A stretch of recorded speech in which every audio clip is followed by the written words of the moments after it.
কলকাতার ট্রামের জাজালো শব্দ যেন সৌরভের মনকে এক অজানা ছন্দে বেঁধে ফেলেছিল। সারা শহরটা যেন তার একক আধিপত্যের মধ্যে ডুবে গিয়েছিল।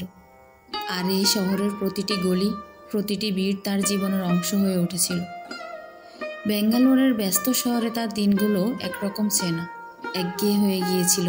কোড লেখা, মিটিং, কখনো এক কাপ কফির সাথে একা সময় কাটানো, আর মাঝে মাঝে বন্ধুদের সাথে ক্রিকেট খেলা। কিন্তু করোনা ভাইরাসের কারণে তার পুরো জীবনটাই ওলটপালট হয়ে গেল। সব কিছু যেন থেমে গিয়েছিল। আর তাই তাকে শৈশবের সেই কলকাতায় ফিরে আসতে হয়েছিল, যেখানে তার মা বাবার সাথে কাটানো দিনগুলো, পুরনো বন্ধুদের হাসি, আনন্দ, এবং সেই গলি যেখানে তার ছোটবেলার গাড়ি চলে আসতো। সৌরভ এখন কলকাতার পুরনো বাড়িতে ফিরে এসেছিল। শহরটা এতদিন পর নতুন করে আবিষ্কার করতে হচ্ছে। প্রতিটি রাস্তা, প্রতিটি গলি যেন একটি পুরনো বন্ধু হয়ে উঠেছিল, যাকে এতদিন অবহেলা করেছিল।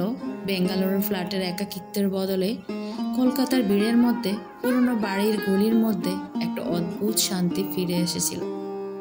করোনার কারণে বন্ধুরা, সহকর্মীরা কেউই কাছে ছিল না, কিন্তু শহরের সঙ্গে যেন এক অদৃশ্য সম্পর্ক গড়ে উঠেছিল। চিরকালীন কলকাতা, যেখানে একমাত্র শপিং মল আর ক্যাফে নয়, পুরনো শাড়ির দোকান, রাস্তার পাশে চায়ের টোটো, ট্রামের সেই চিরচেনা শব্দ, এইসবই সৌরভের হৃদয়ে গভীর স্থান করে নিয়েছিল। অন্নয়া তার অফিসের সহকর্মী ছিল, পুরোপুরি ভিন্ন ধরনের মেয়ে, দিল্লির মেয়ে অন্নয়া, যিনি জীবনটাকে স্বতঃস্ফূর্ততা এবং আর্টের মাধ্যমে গ্রহণ করতেন। অফিসের মিটিংয়ের মাঝে যখন তাদের কথা হতো, সৌরভ অনেক কিছুই অনুভব করত। তার কথায় একটা বিশেষ ধরনের তাজা, একদম আলাদা স্বাদ ছিল। সৌরভ যতটা সিরিয়াস, ততটাই নির্ভুল। অনয়া ছিল ততটাই উচ্ছল, অনিশ্চিত। তাদের মাঝে এক অদ্ভুত টান ছিল, কিন্তু সেই টানটা কখনো প্রকাশ পায়নি। কখনো একে অপরকে সরাসরি কিছু বলেনি, কিন্তু ছোট্ট কথাগুলো, মিটিংয়ের মাঝে ঠাট্টা, মশকরা, এমনকি কফি ব্রেকের ছোট্ট হাসি, এসবই তাদের সম্পর্কের অদৃশ্য বাঁধন তৈরি করেছিল। অনয়ার স্পষ্টতায় এক শিল্পী মন ছিল, তার কাছে সৌরভ ছিল এক অদ্ভুত জটিল মনের মানুষ। আর সৌরভের কাছে অনয়া ছিল এক স্বপ্নদ্রষ্টা, যে মাঝে মাঝে তাকে জীবনের কিছু গুরুত্বহীন কিন্তু মজাদার দিক দেখাতো। ফোনে তাদের কথোপকথনগুলো ছিল একটা শান্তিপূর্ণ বিরতি, যা সৌরভকে অফিসের জঞ্জাট থেকে একটু বিশ্রাম দিত। তবে দুজনেই তাদের অনুভূতিগুলো কখনোই সরাসরি জানানোর সাহস পায়নি। সৌরভ কখনো ভাবেনি যে তার সহকর্মী, যে মেয়েটি তার চিরাচরিত জীবনের অংশ ছিল না, সে একদিন তার জীবনের কেন্দ্রবিন্দু হয়ে উঠবে। কিন্তু একদিন সৌরভ যখন করোনা ভাইরাসে আক্রান্ত হয়ে শয্যাশায়ী হয়ে পড়ে, তার জীবন পুরোপুরি থেমে যায়। নিজেকে এত একা, অসহায় অনুভব করেছিল যে তার মনের কোণায় অনয়ার সাথে একটু কথা বলার, তার সহানুভূতির দরকার ছিল। দিনের পর দিন শুয়ে থাকতে থাকতে তার সমস্ত চিন্তা, সমস্ত আশঙ্কা শুধুমাত্র অনয়ার স্মৃতির মধ্যে ঢুকে যাচ্ছিল। তার সাথে ফোনে কথা বলতে, তার সে অদ্ভুত হাসি শুনতে তার এক ধরনের শান্তি লাগছিল। একদিন অনয়া ফোনে বলেছিল, সৌরভ, তুমি তো জানো আমি এখানে আছি। তুমি একা নও, তুমি সুস্থ হয়ে উঠবে, আমি জানি। কোভিড সৌরভের জীবনে একটি ভয়াবহ বিপর্যয় নিয়ে এসেছিল। করোনায় আক্রান্ত হয়ে সে শয্যাশায়ী হয়ে পড়েছিল। তা শুধু শারীরিকভাবে নয়, মানসিকভাবে আরও গভীর আঘাত দিয়েছিল। দিনগুলো যেন এক অসহনীয় দাদা হয়ে গিয়েছিল। যখনই চোখ খুলত, মনে হতো কি হবে, শরীর দুর্বল, মন আরও বেশি অসুস্থ হয়ে গিয়েছিল। অসুস্থতা আর শূন্যতা একাকার হয়ে যাচ্ছিল। সৌরভের মনে খুব ঘন ঘন প্রশ্ন উঠত, যদি কিছু হয় তবে কি হবে। এই চিন্তাগুলোর মাঝে অনয়ার ফোন কল ছিল একমাত্র আশ্রয়স্থল, একমাত্র সান্ত্বনা।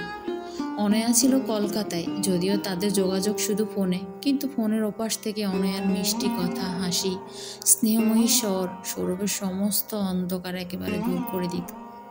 প্রতিদিনই অনয়া তাকে ফোন করত, কেমন আছো সৌরভ, আজকে একটু ভালো লাগছে, তোমার শরীরটা কি একটু ঠিক হয়েছে? সে শুধু প্রশ্ন করতো না, সৌরভকে পুরোপুরি মনে করিয়ে দিত যে সে একা নয়, তার পাশে কেউ আছে, যে তার জন্য দুঃখিত হওয়ার পরও হাসির রোদে দাঁড়াতে পারে।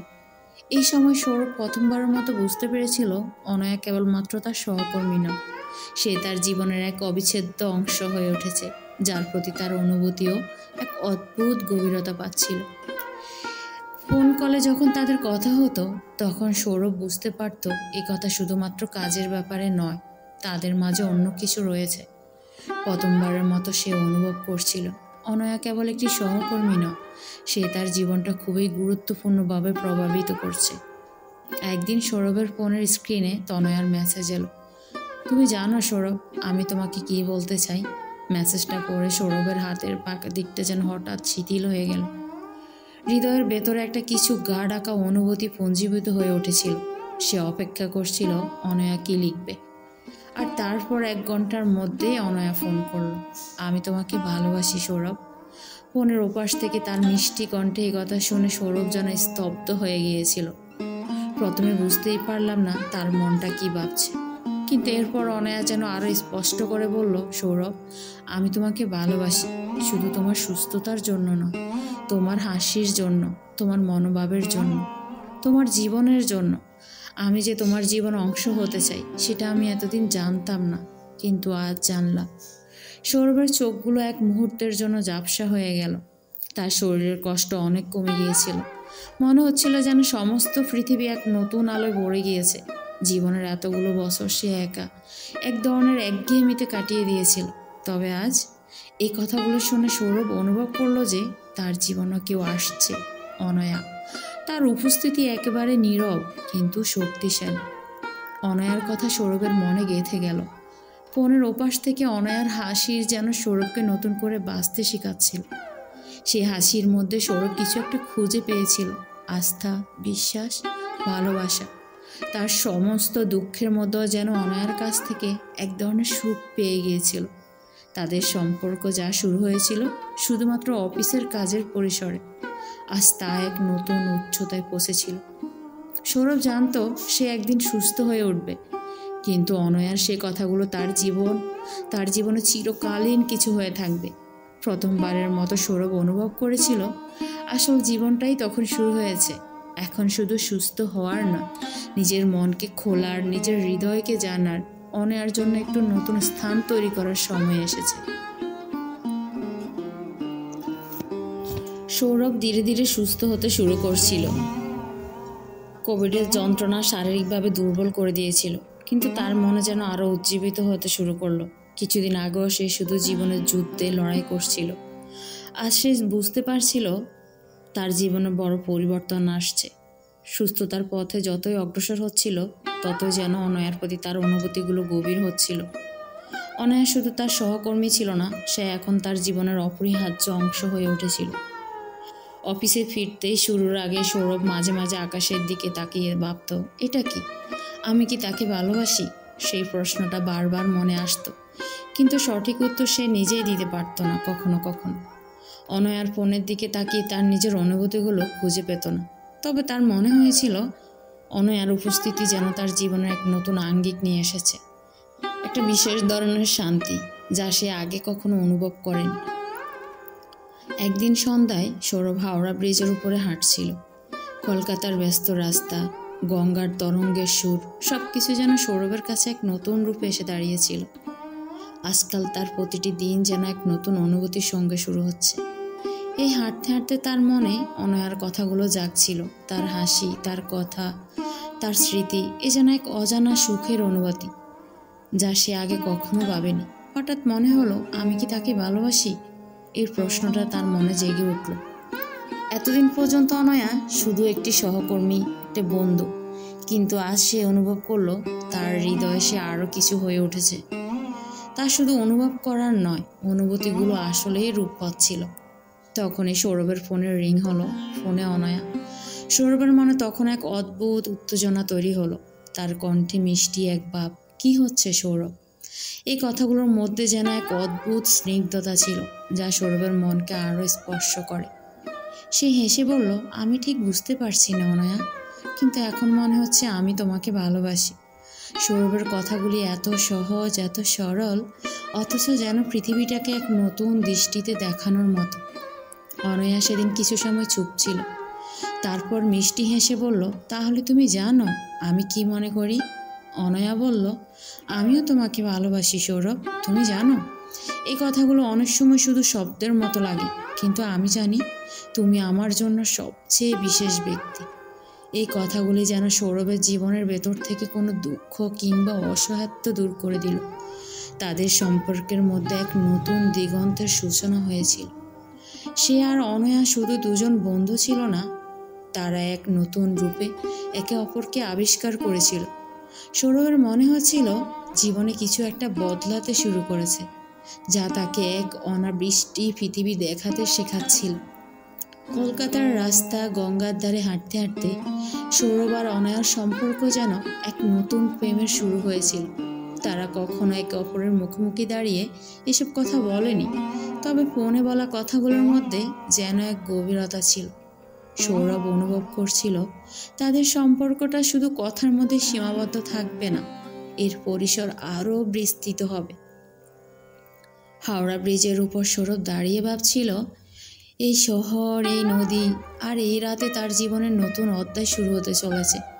গঙ্গার জলের মতো শান্ত আর অগম্য কিছু অপেক্ষা করছে তাদের সামনে। সৌরভ জানতো এখন তাদের জীবনে শুধু রোমান্স নয়, কিন্তু আরও অনেক কিছু আসবে। কলকাতার বুকে সৌরভ আর অনয়ার প্রেমের গল্পের এক নতুন অধ্যায় শুরু হয়েছিল।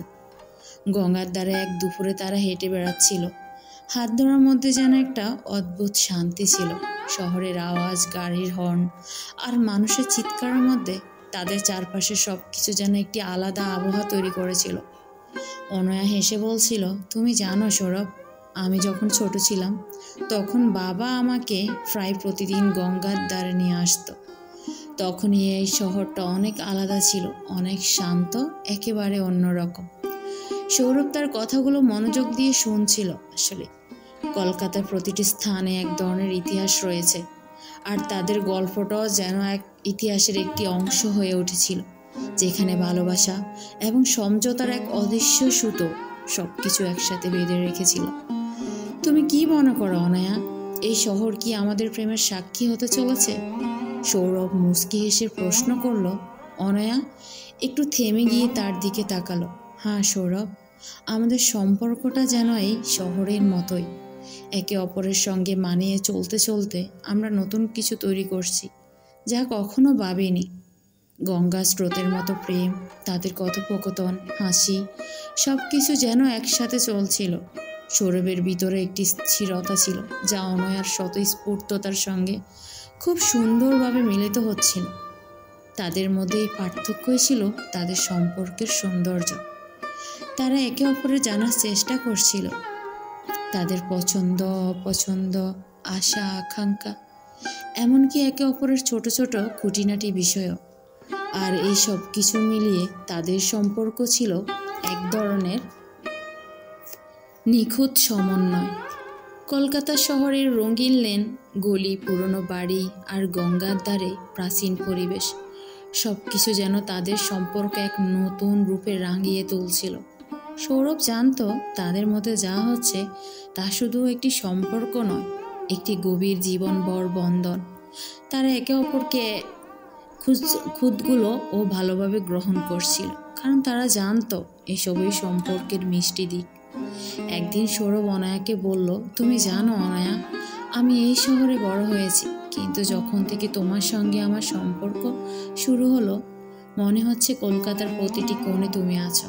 তোমার হাসি, তোমার কথা আর এই শহরের ঐতিহ্য, সব কিছু এক হয়ে যাচ্ছে।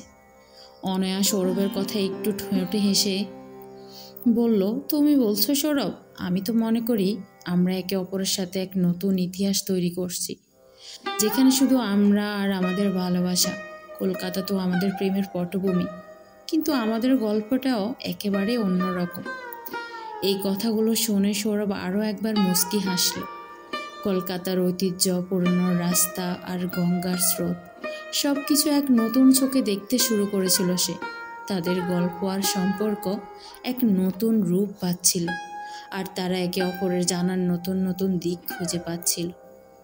তখন তারা হাওড়া ব্রিজের দিকে হাঁটছিল। সৌরভ অনয়ার হাতটি আরও শক্ত করে ধরেছিল।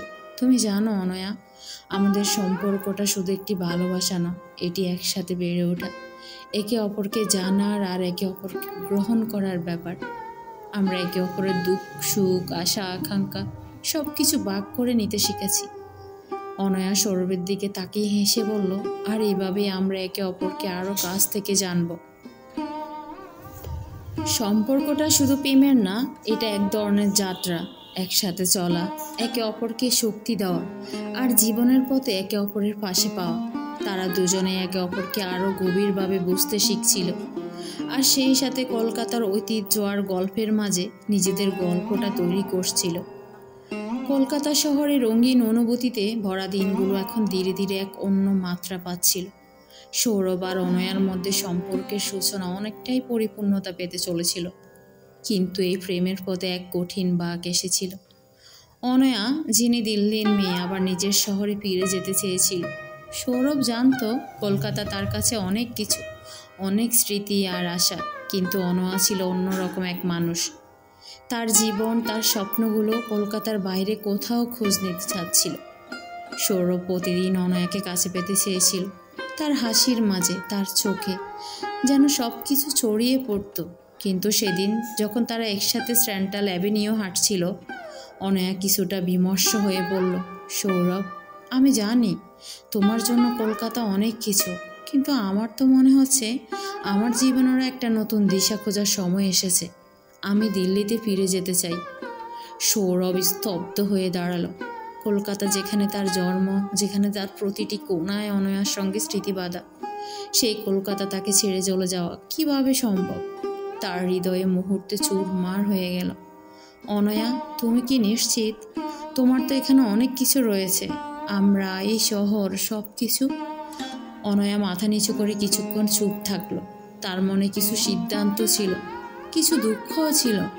আমি জানি সৌরভ, তোমার জন্য এতটাও সহজ হবে না, কিন্তু আমি জানি আমার জন্য এখান থেকে কিছুটা দূরে গিয়ে নিজের পথে চলা খুব জরুরি। আমি জানি আমি তোমাকে ভালোবাসি, কিন্তু আমার জীবনেরও কিছু লক্ষ্য আছে।